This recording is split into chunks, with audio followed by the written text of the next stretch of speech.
এ তো হারু। হে ভগবান, কি হবে এবার? কি আবার হবে? রাত পরি খেলে যা হয় তাই হবে। রাত পরি খেয়েছে মানে? কিছুই বুঝতে পারছি না। আর বুঝে কি হবে বাছা, যা সর্বনাশ হওয়ার তো হয়ে গেছে। তোমরা দয়া করে একটু খুলে বলবে যে ব্যাপারটা কি?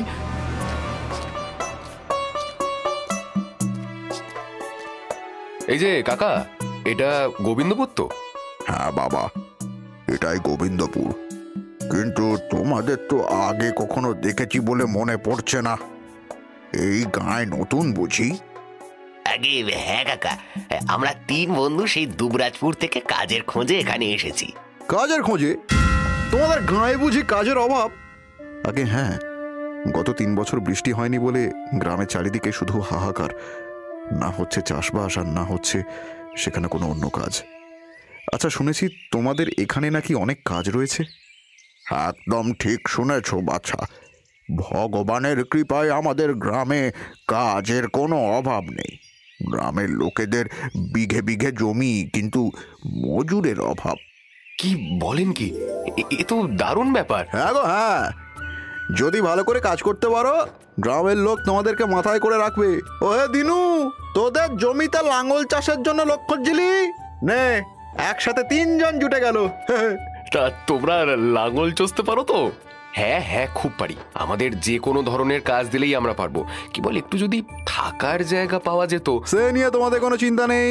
গ্রামের শেষ প্রান্তে একটা পুরনো বাড়ি রয়েছে, মানে ওই রাজরাজাদের আমলের বাড়ি আর কি, বুঝলে না? বাড়িটার অবস্থা কিন্তু খুবই জরাজীর্ণ, তবে তোমরা ঠিকঠাক করতে পারলে অসুবিধা হবে না। এবার তোমরা বলো, সেখানে থাকতে পারবে তো? পারবো মানে খুব পারবো, আমাদের কোনো সমস্যা হবে না। এই বলেই একজন গ্রামবাসী সেই 3 জন যুবককে নিয়ে গ্রামের শেষ প্রান্তের পুরনো রাজবাড়ির কাছে গিয়ে উপস্থিত হল। রাজবাড়ির চারিদিকে যেন আগাছার জঙ্গল ভরে উঠেছে, কিন্তু রাজবাড়ির আভিজাত্য দেখলে মনে হয় একসময় এই বাড়ির জৌলুস চোখ ধাঁধানো ছিল। ওরা 3 জনে মিলে বাড়ির একটা ঘরকে পরিষ্কার করে মোটামুটি বসবাসের যোগ্য বানিয়ে নিল। তখন দিন ফুরিয়ে সন্ধে নেমেছে। যাক বাবা, এখানে এসেই কাজও জুটে গেল আর তার সাথে থাকার জায়গাও। সত্যি ভাই, যদিও এই পোড়ো বাড়িটা খুব একটা আরামদায়ক নয়, কিন্তু আমাদের জন্য বিনি পয়সায় এরকম থাকার জায়গা পাওয়া তো কম ভাগ্যের নয়। হ্যাঁ ভাই, যা জুটেছে এই যথেষ্ট। প্রতিদিন একজন একজন করে আমরা রাঁধবো, তাহলে সুবিধা হবে। নে এবারে শুয়ে পড়, কাল সকাল সকাল কাজে যেতে হবে। হ্যাঁ ভাই, হ্যাঁ ভাই, প্রথম দিন দেরি না হওয়াই ভালো। চল চল, ঘুমিয়ে পড়ি।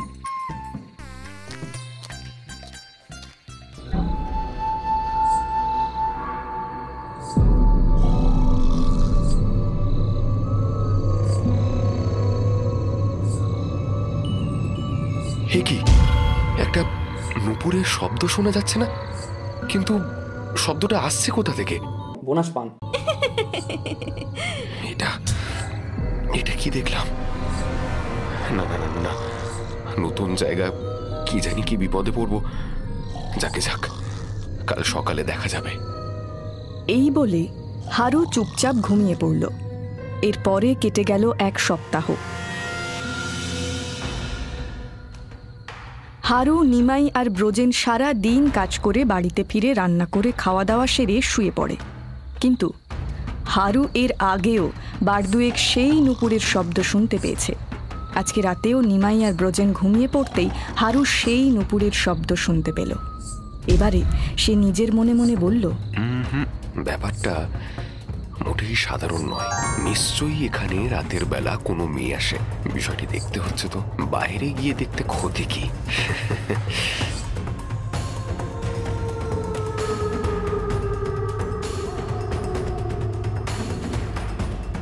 এই যে মেয়ে, আমি জানি প্রতিদিন তুমি এখানে এসে আমাদের জন্যই নুপুরের শব্দ করো। তুমি কাদের মেয়ে গো? যদিও কোনো ভালো ঘরের মেয়ে এই মাঝরাতে এখানে আসবে না। কি হলো, কি কথার উত্তর দিচ্ছ না যে? আবার ঘোমটা দিয়ে রেখেছো কেন তুমি?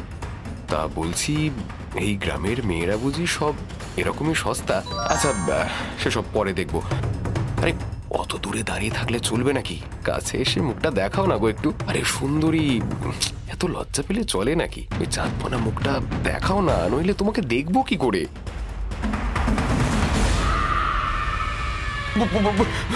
ভূত, ভূত,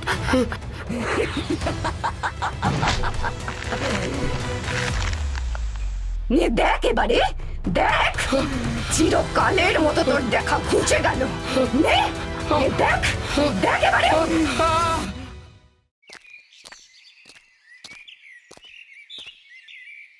ভগবান, কি অবস্থা করেছে দেখো। হায় হায় হায় হায় হায় হায়। এই জন্যই বলে আজকালকার ছেলেদেরকে কোনো বিশ্বাস নেই। বেশি সাহস দেখাতে গিয়ে কি অবস্থা হয়েছে দেখো। এবার বোঝো ঢালা। এই দাদা, একটু সরুন না। কি হয়েছে? এ তো হারু। সকাল থেকে ওকে খুঁজছি, কিন্তু কি অবস্থা হয়েছে ওর? আরে তোমরা দাঁড়িয়ে দাঁড়িয়ে কি দেখছো? এখানে কি কোনো স্বাস্থ্য কেন্দ্র বা ডাক্তার নেই? হে ভগবান, কি হবে এবার? কি আবার হবে? রাত পরি খেলে যা হয় তাই হবে। এবার সারাটা জীবন তোমাদের বন্ধু এইভাবেই অন্ধ হয়ে বাড়িতে বসে থাকবে? কি বলছো তোমরা? রাত পরি খেয়েছে মানে? যা সর্বনাশ তো হয়ে গেছে। বলি 2 দিন হয়েছে এসেছিস, এখন তোদের এত শখ কিসের? হ্যাঁ, মেয়ে দেখলো কি দেখলো না, শুরু হয়ে গেল না? মেয়ে দেখে? তোমরা দয়া করে একটু খুলে বলবে যে ব্যাপারটা কি? আমরা সত্যিই কিছু জানি না। ব্যাপারটা খুবই অলৌকিক বাবা। বহু বছর ধরে এমনটাই হয়ে আসছে।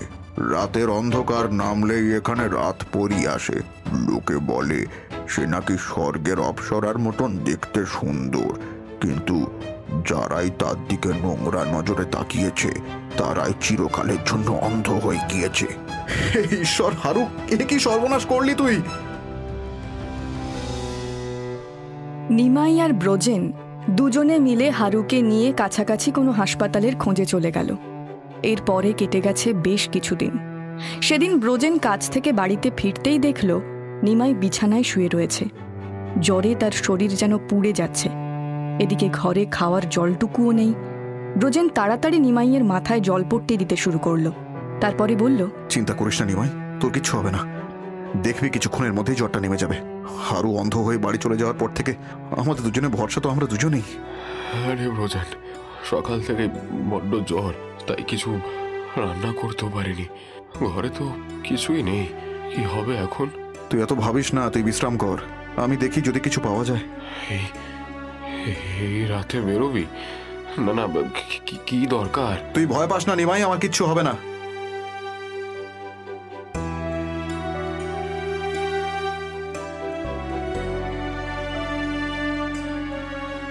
হঠাৎই ব্রজেন একটা নুপুরের শব্দ শুনতে পেল।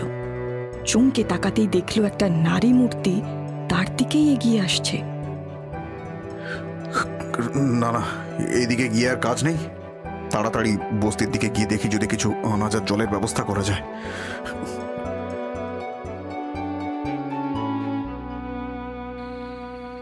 যাক, জ্বরটা নামতেই নিমাই ঘুমিয়ে গেছে। কে তুমি? এই রাতে এখানে কি করতে এসছো? তখন তুমি আমাকে দেখে এড়িয়ে গেলে কেন? নাকি ভয় পেয়ে গেছিলে? কেন কথা বলবো? তোমাদের গ্রামের লোক মোটেই সুবিধের নয়। কিছুদিন আগে আমার বন্ধুকে অন্ধ করে দিয়েছে। না বাবা, আমি আর বিপদ বাড়াতে চাই না।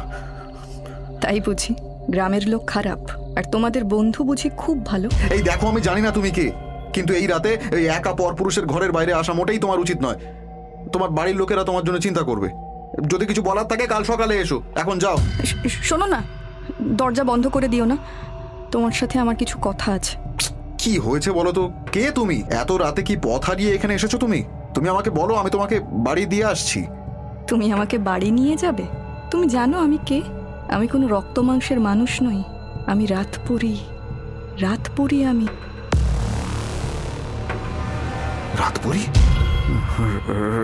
রাতপরি মানে যে কিছুদিন আগে আমার বন্ধুকে? হ্যাঁ, আমি সেই রাতপরি যে কিছুদিন আগে তোমার বন্ধুর চোখ অন্ধ করে দিয়েছিলাম। আর দেব নাই বা কেন? ওই নোংরা দৃষ্টিতেও আমার দিকে তাকিয়েছিল। কিন্তু তুমি এরকম হলে কি করে? মানে তোমাকে দেখে তো সাধারণ মেয়ে বলেই মনে হচ্ছে। হ্যাঁ, আমি একজন সাধারণ মেয়েই ছিলাম। গৌরপুর রাজ্যের রাজকন্যা রুক্মিণী। বড় আদর আহ্লাদে বাবা মা আমাকে বড় করেছিল। অসিচালনা থেকে অশ্বারোহণ, কোনো কিছুতেই আমার প্রতিদ্বন্দ্বী ছিল না। কিন্তু হঠাৎই সবকিছু বদলে গেল। কেন? সব বদলে গেল কেন?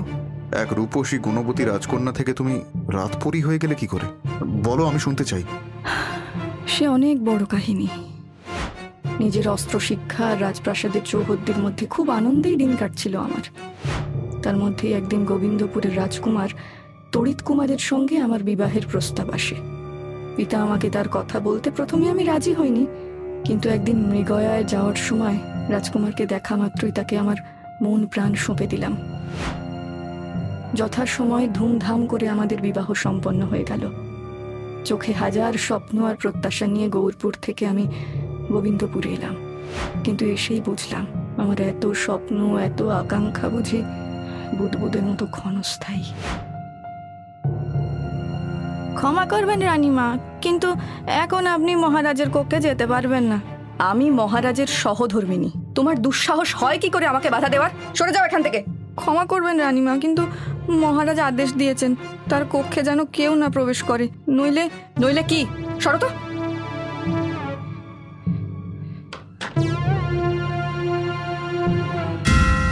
মহারাজ, মহারাজ, এটা আপনি কি করছেন? এ তো আমার সাথে আসা দাসী সুরমা। আপনি ওর সাথে? তুমি তুমি তুমি ভুল বুঝছো রুক্মিণী। আমি তো শুধু... ব্যাস ব্যাস মহারাজ, আপনি আমার দাসীর সাথে? ছি ছি ছি ছি ছি ছি। রুক্মিণী, নিজের অনধিকার চর্চা করতে যেও না। আমি মহারাজ, এসব মহিলা সঙ্গ করা আমার সহজাত, এগুলো আমার শখ। কি? তাহলে আমি আপনার জীবনে তাহলে আমার জায়গাটা কোথায় মহারাজ? রুক্মিণী, তুমি আমার স্ত্রী, তোমার জায়গা আমার শয়ন কক্ষে। ব্যাস ওইখানেই থাকো, এর বেশি আশা করো না। এবার যাও। দাসী, কাছে এসো।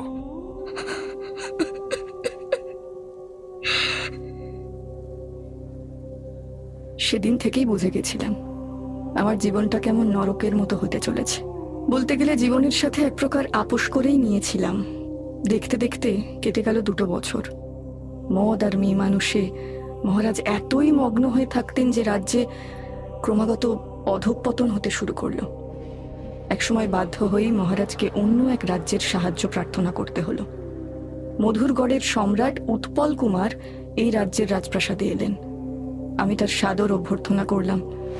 সেদিন মহারাজ আর সম্রাট উৎপল কুমার আলোচনা করছিলেন কক্ষে। আমি দাসী সহ তার কক্ষে প্রবেশ করতে গিয়ে শুনতে পেলাম, এই নিন সম্রাট, এই উৎকৃষ্ট সুরা পান করুন। আপনার জন্য বিশেষভাবে এটা আনিয়েছি। ভালো। তা তড়িৎ কুমার, আপনি কি প্রকারের সাহায্যের জন্য আবেদন জানিয়েছিলেন? আগে সম্রাট, আপনি তো সবই জানেন। গোবিন্দপুরের অবস্থা নেহাতি শোচনীয়। রাজকোষ প্রায় ফাঁকা হয়ে গিয়েছে, তার উপরে ভিনদেশী শত্রুর আক্রমণ তো রয়েছে। এই অবস্থায় যদি কিছু আর্থিক সাহায্য প্রদান করতেন।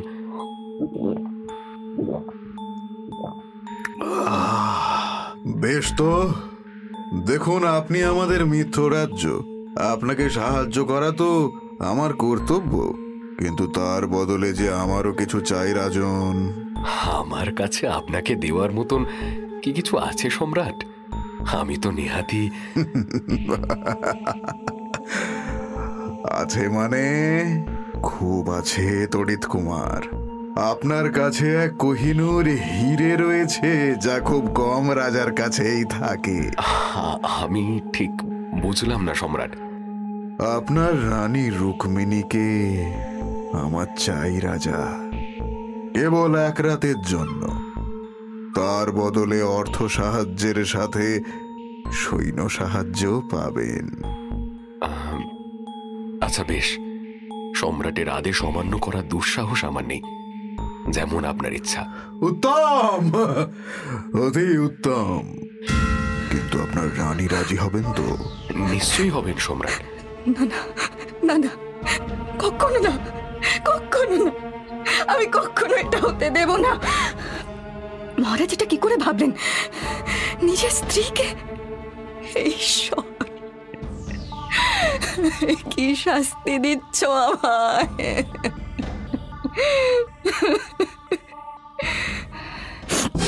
না না, আর না। অনেক অবহেলা, অপমান সয়েছে, কিন্তু নিজের সতীত্বকে এইভাবে আমি কলঙ্কিত হতে দেব না। কখনো না, কখনো না।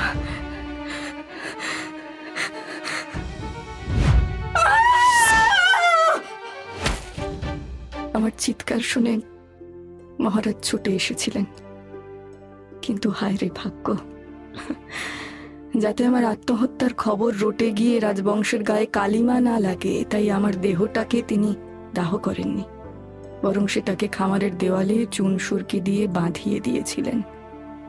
সেই দিন থেকেই আমার আত্মা এইভাবে ঘুরে বেড়াচ্ছে। হায় ভগবান, এক রাজকন্যা হয়েও তুমি এত কষ্ট ভোগ করেছো। কিন্তু একটা কথা খুব জানতে ইচ্ছে করছে, তুমি আমার বন্ধুর চোখ অন্ধ করে দিয়েছিলে, কিন্তু আমায় কিছু ক্ষতি করলে না কেন? কারণ এত বছর ধরে আমি তোমার মতোই এক পুরুষের সন্ধান করছিলাম। এতদিন যে আমাকে দেখেছে কেবল খারাপ দৃষ্টিতেই দেখেছে, আর আমি তাদেরকে অন্ধ করে দিয়েছি। হ্যাঁ, যারা মেয়েদের নোংরা চোখে দেখে তাদের এইভাবেই দৃষ্টিশক্তি কেড়ে নেওয়া উচিত। হ্যাঁ, তুমি একদম ঠিকই বলেছ, কিন্তু আমাদের সমাজে এই ধরনের মানুষের সংখ্যাই যে বেশি। তুমি কতজনকে এইভাবে শাস্তি দেবে বলো তো? তাই তো আমি ক্লান্ত হয়ে গেছি, আর এই যন্ত্রণা সহ্য করতে পারি না। এবারে আমি মুক্তি চাই, শুধু মুক্তি। তোমার জীবন কাহিনীটা সত্যিই বড় কষ্টের। আচ্ছা, আমি কি তোমার জন্য কিছু করতে পারি? হ্যাঁ, একমাত্র তুমিই পারবে। এই জন্যই তো তোমাকে ডাকা। তোমার মতো চরিত্রবান পুরুষই আমাকে মুক্তি দিতে পারবে। আর এই কষ্ট সইতে পারি না। আমি মুক্তি চাই, মুক্তি, শুধু মুক্তি। কিন্তু আমি কিভাবে তোমাকে মুক্তি দেব? এ কি?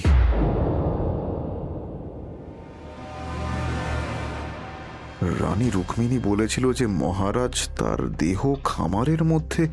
ঠিক ঠিক ঠিক ঠিক ঠিক, আমার একবার খামারের কাছে গিয়ে দেখা উচিত। ব্রজেন ছুটতে ছুটতে খামারের কাছে গিয়ে উদ্ভ্রান্তের মতো এদিক ওদিক তাকাতেই দেখল রুক্মিণীর ছায়ামূর্তিটা সেই খামারের মধ্যে ঢুকে গেল। ব্রজেনের আর কিছু বুঝতে বাকি রইল না। সেই মুহূর্তের মধ্যে খামারের দেওয়াল ভাঙতে শুরু করল। কিছুক্ষণ ভাঙতেই একটা কঙ্কাল বেরিয়ে পড়ল, তার সারা গায়ে সোনার গয়না। ব্রজেন অবাক হয়ে বলল, হে ভগবান, এটা তো রানী রুক্মিণীর মৃতদেহের কঙ্কাল, কিন্তু তার সারা দেহে এই যে সোনার গয়না, এগুলো আমি কি করব?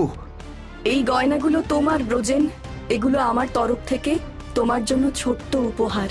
এটা নিয়ে তোমার কিছু উপকার হতে পারে।